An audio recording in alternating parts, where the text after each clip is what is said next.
عراق میں، اس کے باہر مظاہرین بار بار آتے ہیں، ہنگامہ کرتے ہیں، احتجاج کرتے ہیں، امریکہ سے کہتے ہیں کہ آپ یہاں سے واپس چلے جائیں، نکل جائیں۔ امریکن یہ سمجھتے ہیں کہ اس کے پیچھے بھی ایران ہے۔ ایران کا جو انفلوئنس ہے اس خطے میں وہ خاصا بڑا ہے۔ افغانستان کے اندر بھی ان روڈز ایران نے بنائی ہیں، اور بہت سارے جو مجاہدین کمانڈر تھے جن میں گل بدر حکمت یار بہت پرومیننٹ تھے، اب وہ افغانستان میں واپس ہیں امریکہ کے ساتھ گفتگو کے بعد۔ انہوں نے بھی جس وقت طالبان اور مجاہدین پر افغانستان میں چل رہا تھا، سب کچھ آپریشن چل رہا تھا، تو انہوں نے بنا لی ایران کے اندر۔ پاکستان کے حوالے سے بھی ایران کی جو پالیسی رہی ہے اس پہ پاکستان کو بہت شکایت رہی ہے، اور جو کلبھوشن جادو کی جو گرفتاری ہوئی وہ بلوچستان کے علاقے سے ہوئی، اور وہ ایران سے ہی یہاں پر آئے تھے، ان کے جو سارا پاسپورٹ بنا، اور وہ بیسڈ بھی ایران میں تھے لیکن پاکستان کے اندر کارروائیوں ملوث تھے۔ تو پاکستان اس حوالے سے خاصا ایران سے تعلقات کشیدہ بھی رہے، لیکن ایرانیین نے ہمیشہ یہ کہا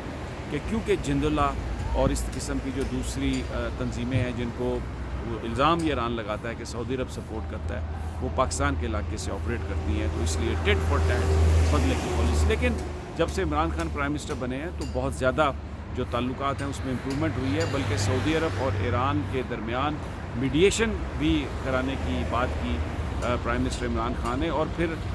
ڈونلڈ ٹرمپ نے بھی یہ کہا ان سے کہ آپ ایران کے ساتھ میڈیشن میں کام کریں۔ تو پاکستان نے ایک رول بنایا، گڈ ول کریٹ کی۔ لیکن یہ جو کچھ میں نے بتایا، یہ جو بھی انفلوئنس ایران کا ملٹری انفلوئنس یا انٹیلیجنس انفلوئنس اس خطے میں بڑا ہے، اس کے پیچھے جس بندے کا ہاتھ تھا، جس کا ذہن تھا، وہ نام ہے جنرل قاسم سلیمانی۔ اب ان کو القدس گارڈ کو امریکہ نے ٹیررسٹ ایک گروپ ڈکلیئر کر دیا، اور جو جنرل قاسم سلیمانی ہیں ان کو بھی انہوں نے دہشت گرد قرار دیا ہوا۔ لیکن یہ بڑا حملہ کیا اس وقت، یہ اس کی ٹائمنگ بھی بڑی امپورٹنٹ ہے۔ تھوڑا سا میں آپ کو وہ بھی بتا دیتا ہوں۔ امریکہ میں صدارتی الیکشن ہے اور اس سال ہے، اور امپیچمنٹ کا جو پروسیس ہے اس میں ہاؤس آف ریپرزنٹیٹیو نے تو کر دیا، لیکن باہر سینٹ میں پریزیڈنٹ ٹرمپ کی اکثریت ہے، وہاں پر یہ ممکن نہیں تھا۔ لیکن ایک پولیٹیکل سٹنٹ ہے۔ ماضی میں بھی ہم نے یہ دیکھا کہ جب 90s میں پریزیڈنٹ کلنٹن کے خلاف مواخذے کی تحریک چل رہی تھی اور سب کچھ ہو رہا تھا، تو انہوں نے بھی عراق پر سٹرائکس کی تھی۔ یہ ایک طریقہ لوگ اپناتے ہیں۔ مودی نے یہ کیا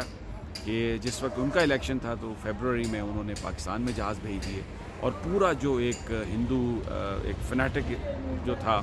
اور ایک اس کی جو انتہا پسندی ہے اس کو ہوا دی، کیونکہ پاکستان کی مخالفت انڈیا میں بکتی ہے۔ اسی طرح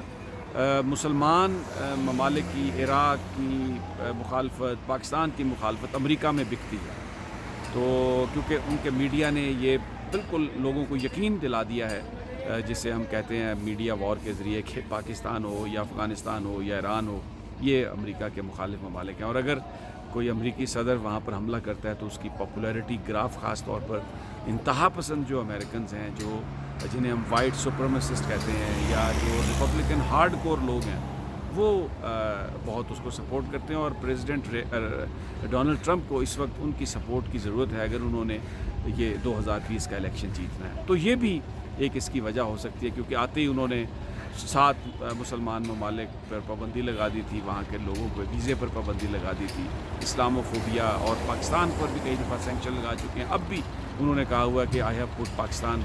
آن الرٹ، اور ان کو میں وارننگ دی ہے کہ بس ہم اس طرح سے کریں گے۔ لیکن کیونکہ پاکستان نے افغانستان میں ڈیلیور کیا ہے، طالبان کو امریکہ کے ساتھ بٹھایا ہے، تو اس کی وجہ سے امریکہ ابھی تھوڑا نرم ہے، لیکن انڈیا کے ساتھ جو اس کے تعلقات ہیں کشمیر کے معاملے پر مکمل خاموش ہے، اور جو کچھ بھی وہ بھارت کر رہا ہے کشمیر پر، یا جو انہوں نے سٹیزن امینڈمنٹ ایکٹ پاس کیا ہے مسلمانوں کے خلاف، اور جس طرح پاکستان بار بار کہہ رہا ہے کہ ایک فالس فلیگ آپریشن انڈیا کرنا چاہتا ہے، لیکن امریکہ ٹس سے مس نہیں ہو رہا، دنیا خاموش ہے اس پر۔ اب یہ واقعہ ہوتا ہے، ایران نے کہا ہے کہ ہم اس کا بدلہ لیں گے۔ اس پر جو سیکرٹری پومپیو نے جنرل قمر جاوید باجوہ سے بات کی، اور ان کو یہ سب بتانے کی کوشش کی، قائل کرنے کی کوشش کی کہ یہ جو ہم نے کام کیا ہے یہ بالکل اپنے امریکیوں کو بچانے کے لیے کیا ہے، اور اس کی ضرورت ہے۔ پاکستان فوج جو ہے یا پاکستان کی حکومت جو ہے، اس نے بڑا واضح، اس نے ایک انہوں نے یہ کہا ہے کہ یہ یونیلیٹرلی نہیں ہونا چاہیے، اور ریسٹرین دونوں سائڈ شو کریں۔ قمر جاوید باجوہ نے بھی، جو ہمیں پتہ چلا ہے، ذرائع نے بتایا، DGISPR نے بھی جو اپنا ٹویٹ کیا ہے، یہ کہا سیکرٹری پومپیو سے کہ یونیلیٹرل ایکشن اس طرح کا جس میں آپ طاقت کا استعمال کرتے ہیں وہ اس خطے میں امن کی طرف نہیں لے کے جائے گا، معاملات کو بگاڑے گا۔ اس کی ایک وجہ ہے کیونکہ جو بھارت کے نئے آرمی چیف ہیں انہوں نے آتے ہی یہ کہا ہے کہ پاکستان کے اندر دہشت گردی کے کیمپس ہیں اور پریمپٹیو سٹرائک انڈیا کر سکتا ہے۔ یعنی جو ڈونلڈ ٹرمپ کہہ رہے ہیں نا کہ ہم نے اس لیے حملہ کیا، جنرل قاسم سلیمانی کو اس لیے مارا ہے کہ وہ امریکی بیسز پر حملے پلان کر رہے تھے، وہ بہت سارے امریکیوں کو مارنے کے منصوبے تیار کر رہے تھے، تو وہ ہم نے ان منصوبوں سے روکنے کے لیے ان پر یہ حملہ کیا۔ تو بھارت بھی اسی طرح کے بہانے بنا رہا ہے۔ تو اس تناظر میں جو پاکستانی فوج کا موقف ہے، جو پرائم منسٹر سمجھتے ہیں کہ یہ یونیلیٹرل ایکشنز نہیں ہونے چاہیے۔ اگر united nation security council authorize کرتی ہے، کوئی اپنی فورس بناتی ہے، تو پھر آپ کسی ملک کی حد میں جا کر یہ اس طرح کا حملہ کر سکتے ہیں۔ اگر آپ اس طرح وداؤٹ یونائٹڈ نیشن آتھرائزیشن اگر یہ کام کریں گے، تو یہ یونائٹڈ نیشن چارٹر کی خلاف ورزی ہے اور بہت سارے دوسرے ممالک کو اس کی شے ملے گی، اور خاص طور پر ہمارا جو خطہ ہے اس میں یہ جو امریکن ماڈل ہے اس کو انڈیا فالو کر سکتا ہے، اور یہ بڑی کیٹاسٹرافک ایک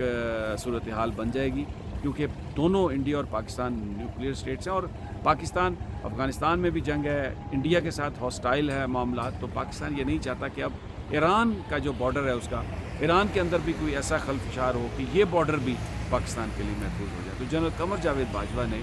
یہ بتایا ہے سیکرٹری پومپیو کو کہ آپ امریکہ ریسٹرین شو کریں، مذاکرات کی طرف آئے،